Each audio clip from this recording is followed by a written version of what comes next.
Lucien Ouedraogo, vous êtes de Diaconia, c'est que tout ce qui est programme d'appui au processus électoral, c'est bien vous. On est dans quelque chose d'historique, hein, comme on dit au Burkina Faso. Donc pour nous, tout est important.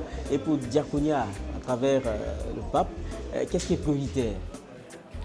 Il faut dire que ce processus, dans son ensemble, constitue un défi pour nous.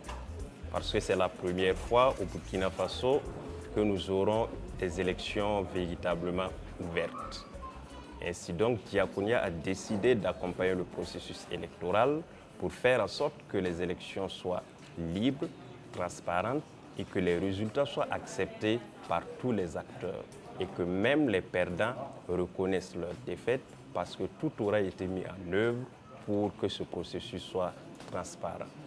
De ce fait, nous avons mobilisé les organisations de la société civile depuis l'enrôlement biométrique à la faveur de la révision exceptionnelle des listes électorales et nous mobilisons toujours les organisations de la société civile, une trentaine d'organisations de la société civile pour des campagnes d'éducation citoyenne.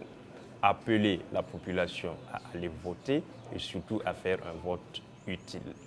Une autre priorité pour nous dans le cadre de ce programme d'appui au processus électoral concerne l'observation des élections à partir d'une plateforme électronique. Nous avons, à la faveur de ces élections, décidé de mettre en place ce que nous appelons une situation room. Des observateurs seront déployés sur le terrain dans les bureaux de vote. Ils seront équipés de téléphones smartphones, pourront suivre le processus, le déroulement des opérations de vote et vont remonter les informations sur une plateforme.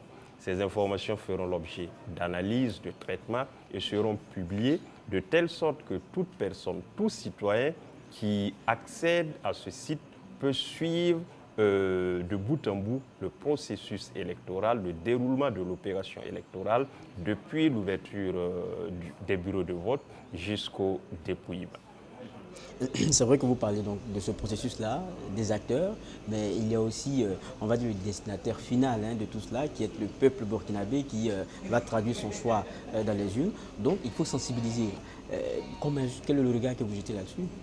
Il faut dire pour nous que ces élections sont importantes et Diaconia se devait de mettre l'accent sur la mobilisation citoyenne pour que la population comprenne le sens du vote et puisse aller le jour des élections faire son choix librement.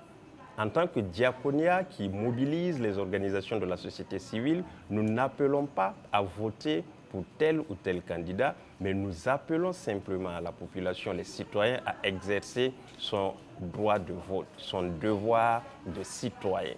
Ainsi, nous mobilisons plusieurs organisations. Je parlais d'une trentaine d'organisations de la société civile qui vont faire des théâtres de sensibilisation, par exemple, qui vont également faire des caravanes, des tournées. Nous utilisons tous les canaux pour être sûr que l'électeur qui est dans la ville, tout comme celui qui est en campagne, puisse disposer des mêmes informations et pouvoir opérer son choix en connaissance de cause. Élection transparente que nous souhaitons. Hein. Moi, j'ai une question pour vous, Ouedraogo Lucien. La dernière fois que vous avez voté, c'est quand? Je dois dire que depuis que j'ai 18 ans, j'ai toujours voté. Et la dernière fois que j'ai voté, c'était à l'occasion des élections couplées, municipales législatives 2012, où j'étais d'ailleurs observateur. Et à cette occasion, j'ai pu voter en dehors de ma circonscription électorale parce que j'avais une accréditation qui me permettait de voter là où je suis. En tant que citoyen, vous sentez que les enjeux sont différents, exactement ce que vous avez déjà vécu? Absolument, parce que dans le passé, nous avions voté, mais on savait que les dés sont déjà jetés. On n'avait pas une marge de manœuvre, mais à la faveur de l'insurrection, puis de la résistance face au putsch, nous voyons que les élections seront véritablement ouvertes et que le meilleur gagne. Le travail que nous faisons actuellement, c'est de rendre véritablement ce processus transparent de telle sorte que le perdant n'aient pas de motif valable pour se plaindre, qu'ils reconnaissent sa défaite, son échec, mais qu'ils disent au moins que le processus a été transparent et que le processus a été ouvert. C'est là tout le défi. Donc vous parlez de cette expérience-là, de vos premiers votes, mais je sais que le passeport, c'est la carte d'électeur, vous avez la vôtre? Tout à fait. En tant que jeune, ayant appelé d'autres jeunes à aller voter et faire un vote utile, je me devais de donner l'exemple.